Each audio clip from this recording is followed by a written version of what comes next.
Hey, so a week ago, I broke my 2.5 month plateau on my fat loss weight. A couple of little things, just got back from the gym. Total workout time was less than 15 minutes, right at 15 minutes maybe. Did back and biceps today. And again, there's a hack for your gym time as well. If you don't like spending hours in the gym, there is a way to accelerate that process as well. And so we'll be happy to throw you some information on that if you're interested. A couple of quick tools that I want to point you to that will help you in your journey. I have on my phone 3 fitness apps that I use pretty heavily.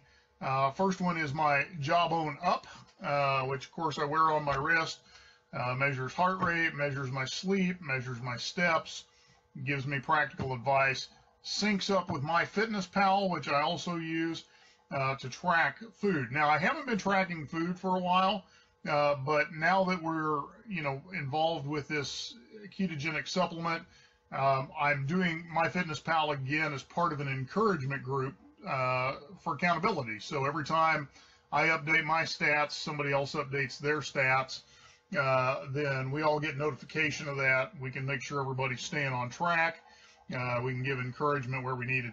The other one, though, that for ketogenic is really valuable because the scale on ketogenic can be a bit deceiving because, number one, lean muscle is going to weigh more than fat. And so part of the ketogenic diet is you're going to be preserving muscle mass. And if you're doing any kind of exercise, you're actually going to gain muscle mass. And so that's obviously going to play with your scale. You have water weight, all that fun stuff. So over time, it's going to affect the scale.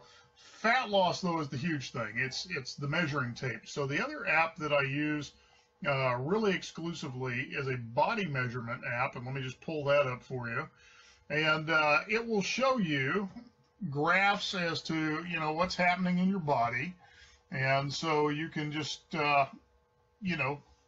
see what's happening in your measurements. So this is how I've been figuring out how many inches I've lost in my stomach, what I've lost in my chest, legs, those types of things. So those apps are great if you're going to do this ketogenic process. So anyway, short video today.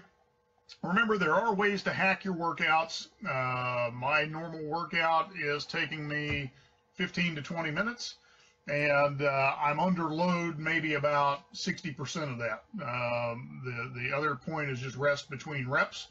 And what that's done for me is allowed me to rebuild strength after I ripped this shoulder out of socket 2 years ago and nearly tore this one out of socket as well. So those are things you can do. Again, on the supplement, I'm looking for people who want to do some trials, either 15 or 30 day, where we can get some pictures, measurements, and kind of look at how you're doing with that supplement. So if you're kind of sitting on the edge watching Carl and Carol going, that's interesting, don't know if I want to do it, this is a great way. Test it out. If it works for you, great. If it doesn't, great. No big deal. Anyway, last thing of business has nothing to do with health. The new Spider-Man comes out today. Colin and I and my pastor are going to see it in IMAX, and we'll be sure not to spoil it for you, but of course, great expectations. Have a great Friday, and I'll talk to you again soon.